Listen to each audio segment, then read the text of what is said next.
साल का पहला महीना चल रहा था। चारों तरफ ऐसा लग रहा था मानो बर्फ गिर रही है। चारों तरफ लोग काफी खुश थे क्योंकि उनके घर में हीटर थे और अपने नए साल की खुशियां मना रहे थे। लेकिन वहीं गांव के दूसरे कोने में एक अलग ही कहानी चल रही थी। एक रामू नाम का गरीब किसान अपनी पत्नी पार्वती के साथ अपनी झोपड़ी में ठंड से ठिठुर रहा था।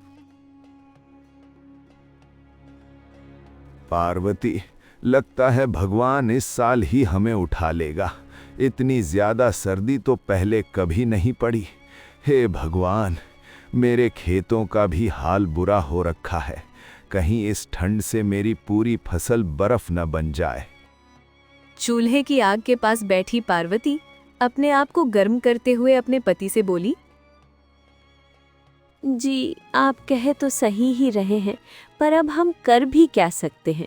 बाहर तो इतनी ज़्यादा ठंड पड़ रही है, ऐसा लग रहा है मानो अगर बाहर निकल गए तो वहीं बर्फ बनकर जम जाएंगे। अपनी पत्नी पार्वती की बातों को सुनकर रामू कुछ भी नहीं बोला, क्योंकि उसे भी इस बात का पता था कि वो भी कुछ नहीं कर सकता, क्योंकि बाहर इतनी ज़्यादा ठंड पड़ रही है कि अगर वो बाहर गया तो वो बीमार पड़ जाएगा। लेकिन उसे अंदर ही अंदर अपनी फसल के बर्बाद होने की चिंता भी खाए जा रही थी। रामू के पास पहनने के लिए अच्छे कपड़े भी नहीं थे। उसके पास बस एक पुराना सा बनियान था। उसे ही पहनकर भाग अपनी चारपाई पर बैठा हुआ था।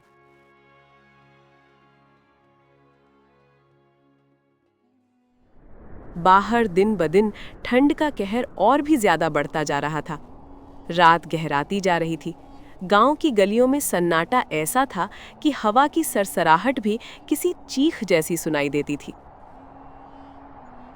रामू की झोपड़ी की छत, जो फूस और मिट्टी से बनी थी, उस बर्फीली हवा को रोकने में नाकाम थी। कोने में रखे पुराने घड़े का पानी जमकर पत्थर जैसा ठंडा हो चुका था। पार्वती, जरा देख तो, चूल्हे में लकड़ी बची है क्या? अगर आग बुझ गई तो सुबह का सूरज देखना मुश्किल हो जाएगा। लकड़ी तो शाम को ही खत्म हो गई थी जी। पड़ोस के जमींदार के बगीचे से कुछ सूखे पत्ते चुनकर लाई थी, बस वही अब आखिरी सांसें गिन रहे हैं। तभी अचानक रामू के कानों में एक अजीब सी आवाज आई। उसे लगा जैसे उसके खेत की मेड़ पर कोई चल रहा हो। वो चौंक कर खड़ा हो गया। उसे अपनी जान से ज्यादा उन नन्हे पौधों की फिक्र थी जो इस समय पाले की मार झेल रहे थे। नहीं पार्वती, मैं हाथ पर हाथ धरे नहीं बैठ सकता। ये फसल सिर्फ अनाज नहीं है, ये हमारे पूरे साल की रोटी है। अगर आज पाला गिर गया तो कल हम दाने दाने को तरसेंगे। पागल मत बनिए। इस बनियान में बाहर निकलेंगे तो आधे रास्ते में ही शरीर सुन्न पड़ जाएगा।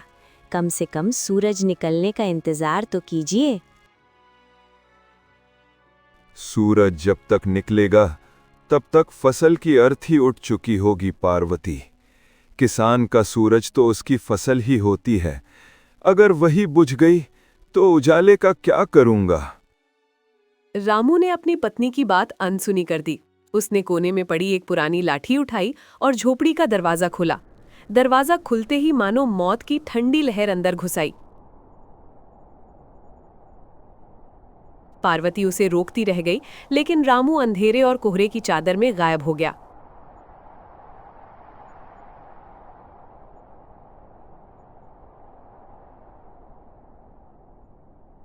खेतों तक पहुंचते पहुंचते रामू के पैर सुन्न पड़ चुके थे। कोहरा इतना घना था कि उसे अपनी खुद की लाठी तक नहीं दिख रही थी। तभी उसे सामने से एक तेज रोशनी आती दिखाई दी।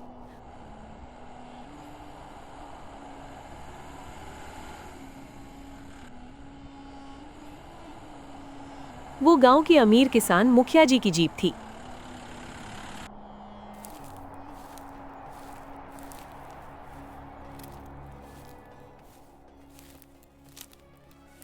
अरे रामू, इस कयामत की ठंड में बाहर क्या मर रहा है? घर जा और सो जा। तेरी 2 बीघा जमीन वैसे भी इस ठंड को बर्दाश्त नहीं कर पाएगी। मुखिया जी, आप तो बड़े आदमी हैं। आपकी तो कोठी में हीटर जल रहे होंगे, पर मेरी दुनिया तो इसी मिट्टी में दफन है। जरा अपनी गाड़ी की हेडलाइट इधर घुमा दीजिए। मुझे अपनी फसल को पानी देना है। अरे पागल हो गया है क्या? इस ठंड में पानी छुएगा तो जम जाएगा। मेरा वक्त बर्बाद मत कर। मेरे पास इतना फालतू वक्त नहीं है कि मैं तेरे पानी देने तक अपनी गाड़ी की हेडलाइट तेरे खेत में करूं। मुखिया जी की गाड़ी तेजी से आगे निकल गई और पीछे छोड़ गई तो बस धूल और गहरा अंधेरा।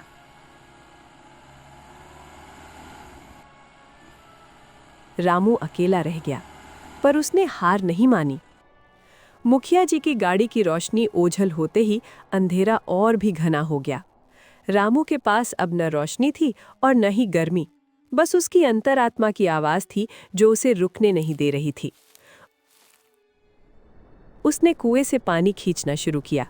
लोहे की ठंडी जंजीर उसके हाथों की खाल को जैसे छील रही थी। ऐसा लग रहा है जैसे हाथों में खून नहीं बर्फ दौड़ रही है, पर मुझे रुकना नहीं है। अगर आज ये खेत प्यासा रह गया तो कल मेरी पार्वती भूखी सोएगी। रामू ने बाल्टी भर भर कर पानी क्यारियों में डालना शुरू किया। वैज्ञानिक रूप से पानी की हल्की गर्मी फसल को पाले से बचाती है और रामू इसी उम्मीद में लगा था।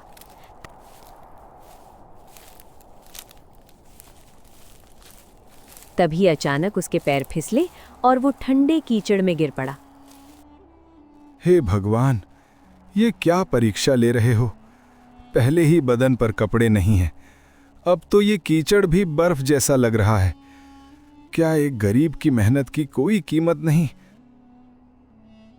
रामू जमीन पर पड़ा था, उसका शरीर जवाब दे रहा था। उसकी आंखों के सामने अंधेरा छाने लगा। उसे लगा कि शायद अब वो कभी खड़ा नहीं हो पाएगा। तभी उसे दूर से किसी के चलने की आहट सुनाई दी।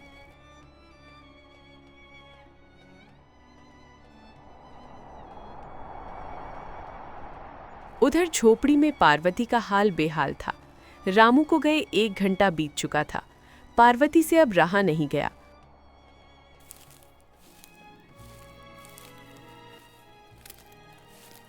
वो अपनी झोपड़ी से निकलकर बाहर आई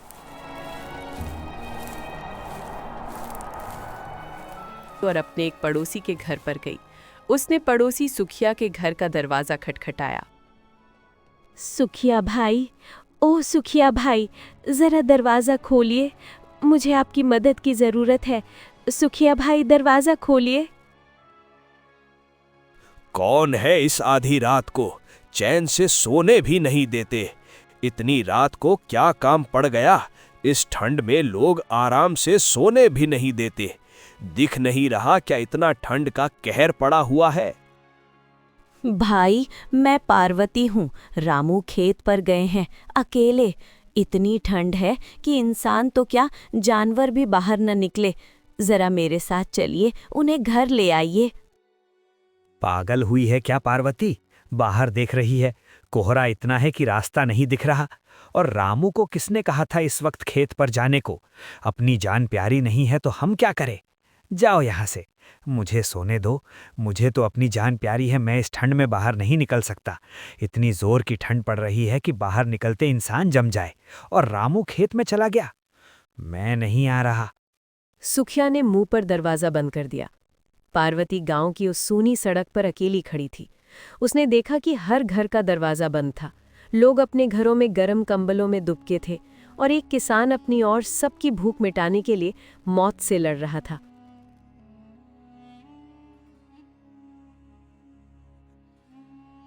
रात के 3 बज रहे थे। ये वो समय था जब दुनिया की सबसे गहरी नींद आती है।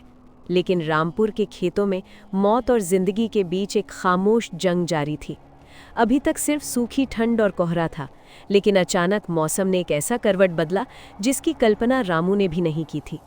उत्तर की दिशा से आने वाली हवाएं अब शोर मचाने लगी थी।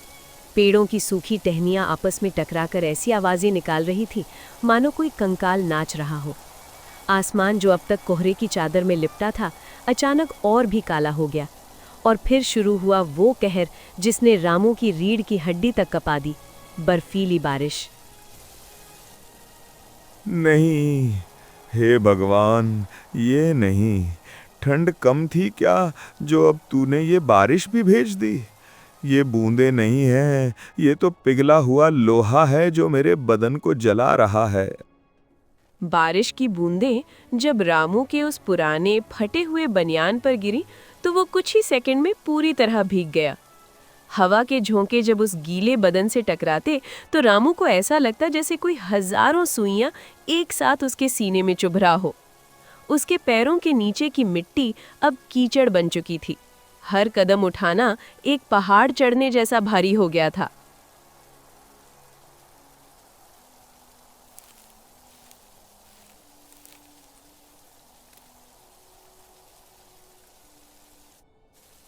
रामू, रुकना मत। अगर तू आज गिर गया तो ये बारिश तेरी फसल को जमीन में दफन कर देगी। देख, उन छोटे छोटे पौधों को देख, वे तेरी ओर देख रहे हैं। वे कह रहे हैं कि बापू हमें बचा लो।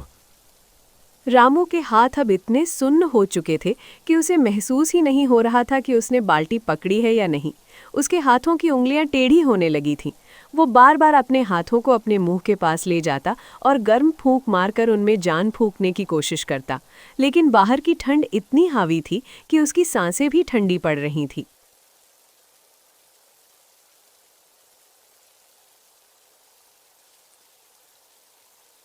कोई है, कोई तो मेरी मदद करो। मेरे रामू खेत पर अकेले हैं, वे भीग रहे होंगे, वे जम जाएंगे। हे छठी मैया, आज मेरे सुहाग की रक्षा करना। आज इस गरीब की झोपड़ी का दिया मत बुझने देना। पार्वती एक ऊंचे चबूतरे पर चढ़ गई और मंदिर के घंटे को जोर जोर से बजाने लगी। उसे लगा शायद इस शोर से किसी की नींद खुल जाए, किसी के दिल में दया जाग जाए। लेकिन बारिश की आवाज़ इतनी तेज थी कि मंदिर की घंटी की आवाज़ भी उस शोर में दबकर रह गई। लोग अपने घरों की खिड़कियां और दरवाजे और भी मजबूती से बंद कर रहे थे। तभी गांव के रसूखदार लाला बनवारी के घर की खिड़की खुली। लाला ने बाहर झांका, उसके गले में मोटा मफलर था। अरे ओ पगली, क्यों शोर मचा रही है? सोने दे हमें। ये बारिश भगवान की मर्जी है। और तेरा रामू, वो तो जिद्दी है, जो अपनी जान की फिक्र नहीं करता। उसकी मदद देवता भी नहीं करते।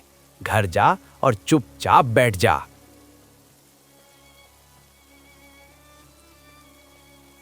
लाला जी, आपके घर में तो हजारों कंबल पड़े हैं, बस एक पुराना कंबल दे दीजिए, मैं खेत पर जाकर उन्हें उड़ा दूंगी। वे मर जाएंगे लाला जी, वे मर जाएंगे। कंबल मुफ्त में नहीं आते, और तेरे पास देने को है क्या? जा, कल सुबह आना, देखेंगे। पता नहीं कहां कहां से उठकर आ जाते हैं फ्री के कंबल मांगने। तुम जैसे गरीब लोगों को देने के लिए नहीं है मेरे पास कंबल। गंदे कर दोगे तुम।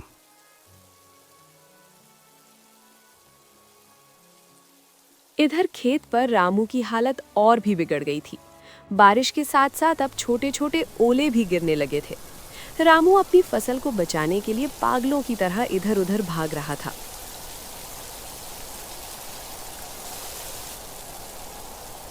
नहीं, मैं नहीं हारूंगा। मेरी फसल, मेरी पार्वती, मेरा घर। हे ईश्वर, मुझे बस 2 घंटे की हिम्मत और दे दे। बस सूरज निकलने तक मुझे जीवित रख, उसके बाद चाहे मेरी जान ले लेना, पर आज इस फसल को बर्बाद मत होने दे।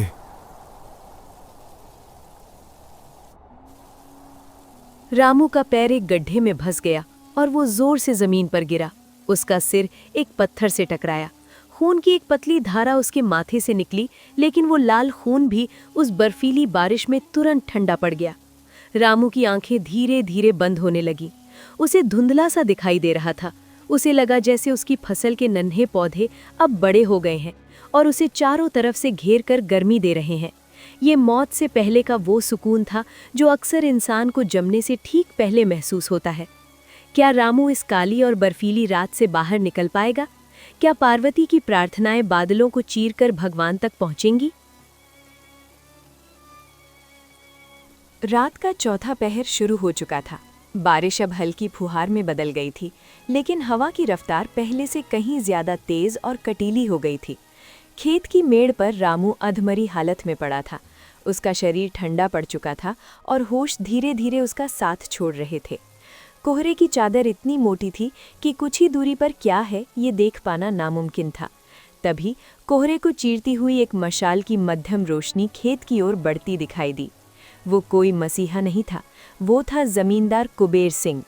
कुबेर सिंह गांव का वो शख्स था जिसकी तिजोरी गरीबों के पसीने और आंसुओं से भरी थी। उसके पीछे उसका लठियात गबरू हाथ में छाता और लालटेन लिए चल रहा था। देख गबरू, मैंने कहा था ना, ये रामू यहीं कहीं मरा पड़ा होगा। इसकी जिद इसे एक दिन ले डूबेगी। न जाने कहाँ पड़ा होगा इस बारिश में। इन गरीबों की भी अपनी ही अलग परेशानी है यार। कभी कभी तो लगता है इन्हीं की मदद करने लग जाऊं, लेकिन अपना तो काम ही पैसा वसूली का है। पैसे बिना कुछ नहीं करता भाई मैं तो। हुजूर, वो देखिए, वो रहा रामू कीचड़ में सना हुआ। लगता है सांसें थम गई हैं इसकी। मर तो नहीं गया है? नहीं मरा होगा तो अब मर जाएगा। इतनी ठंड और बारिश हो रही है। इसकी बीवी तो वहां गांव में चिल्ला रही थी और ये यहां पड़ा है। यही सही मौका है अपना काम करने का। चल फटाफट आजा गबरू।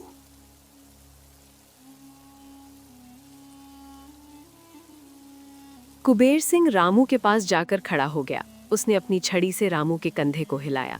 रामू ने बहुत मुश्किल से अपनी आंखें खोली। उसे धुंधला सा कुबेर सिंह का चेहरा नजर आया। रामू को लगा कि शायद भगवान ने उसकी सुन ली और किसी को उसकी मदद के लिए भेज दिया।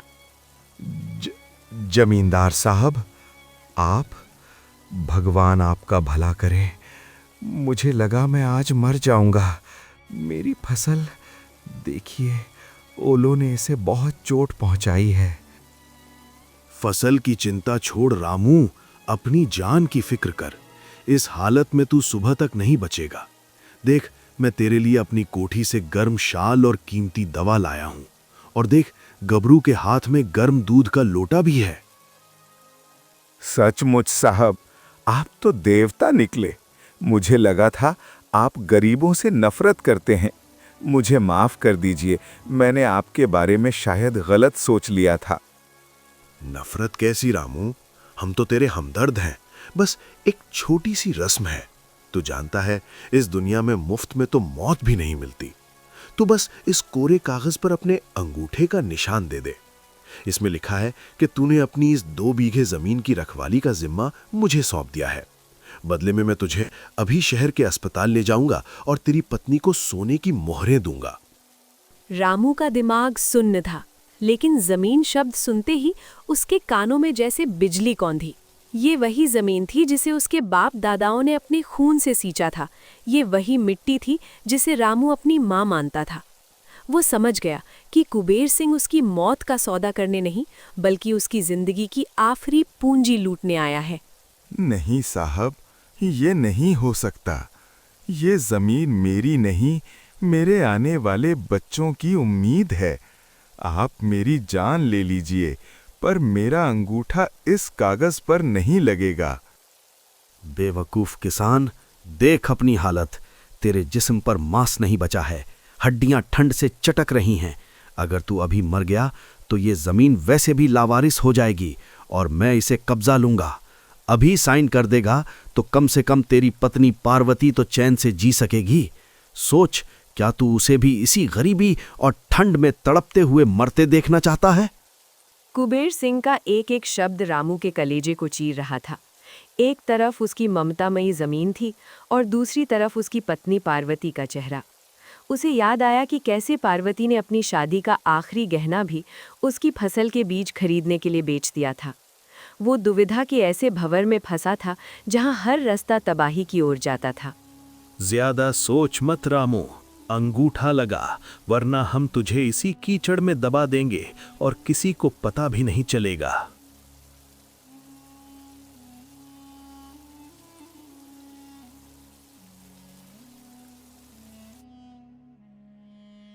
तभी अचानक कोहरे के बीच से एक और आवाज आई। ये आवाज किसी अमीर की नहीं थी। कुबेर सिंह और गबरू चौंक कर पीछे मुड़े। दूर से पार्वती चली आ रही थी और उसके साथ गांव के कुछ बूढ़े किसान थे। उन सब के हाथों में लकड़ियां, पुराने बोरे और सूखी घास थी। पार्वती के हाथ में एक छोटा सा जलता हुआ दिया था जिसे उसने अपने आंचल से ढक रखा था ताकि हवा उसे बुझा न दे। हट जाइए जमींदार साहब, मेरे सुहाग का सौदा करने की ज़रूरत नहीं है। हम गरीब ज़रूर हैं पर बिकाऊ नहीं। क्या पागलपन है पार्वती, ये लोग क्या करेंगे? 2 सूखी लकड़ियों से क्या इस बर्फीली रात को हरा पाओगे? जमींदार जी, एक लकड़ी शायद टूट जाए, पर जब हम सब अपनी अपनी लकड़ियां जलाएंगे तो जो आंच पैदा होगी वो आपकी कोठी के हीटर से ज्यादा गर्म होगी। आज रामू अकेला नहीं है, इसने पूरी जिंदगी हमारी मदद की है। आज हम इसके खेत को शमशान नहीं बनने देंगे। कुबेर सिंह ने देखा कि गांव के उन गरीब लोगों की आंखों में एक ऐसी आग थी जिसे उसकी दौलत नहीं बुझा सकती थी। वो बड़बड़ाता हुआ और कागज समेटता हुआ गबरू के साथ वहां से भाग निकला। पार्वती ने रामू का सिर अपनी गोद में रखा। गांव वालों ने मिलकर रामू के चारों तरफ लकड़ियों का ढेर लगाया और आग सुलगा दी। आग की लपटें जैसे जैसे ऊंची उठीं, रामू के शरीर में थोड़ी हरकत हुई। उसने अपनी पत्नी का हाथ पकड़ा। पार्वती, मुझे लगा सब खत्म हो गया, पर अच्छा हुआ तुम आए। मुझे और मेरी फसल को बचा लो पार्वती।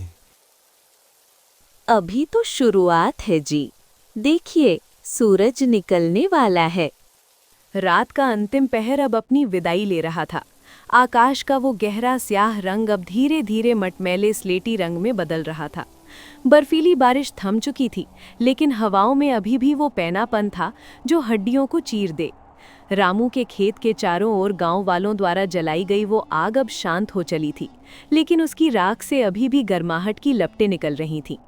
रामू, जिसका शरीर कुछ घंटों पहले तक बर्फ की तरह सफ़ेद पड़ चुका था, अब पार्वती की गोद में लेटा हुआ धीमी धीमी सांसें ले रहा था। उसकी चेतना लौट रही थी, लेकिन यादें अभी भी उस भयानक रात के डरावने दृश्यों में उलझी हुई थीं। पार्वती, क्या सवेरा हो गया? क्या मेरी फसल बची है या सब राख हो गया? शांत रहिए जी, अभी उठने की कोशिश मत कीजिए।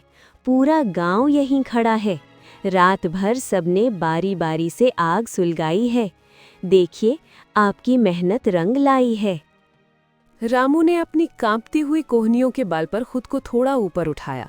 उसकी आंखों के सामने कोहरे की एक पतली चादर अभी भी तैर रही थी। जैसे जैसे सूरज की पहली किरण ने बादलों की ओट से झांका, पूरा दृश्य जैसे जादुई हो उठा।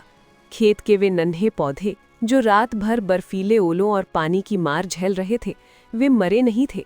उनके ऊपर जमी हुई ओस की बूंदें सुबह की पहली सुनहरी किरण पड़ते ही मोतियों की तरह चमकने लगीं। पाला जो फसल को अंदर से सुखा देता है, वो रामू की रात भर की सिंचाई की वजह से उन पौधों के अंदर नहीं घुस पाया था। पानी की उस भाप ने पौधों के चारों ओर एक सुरक्षा कवच बना दिया था। अगर आपको ये कहानी पसंद आई तो आपको एक गरीब किसान का बेटा IPS ऑफिसर बन गया, उसकी कहानी भी जरूर पसंद आएगी। स्क्रीन पर टैप करके देखो।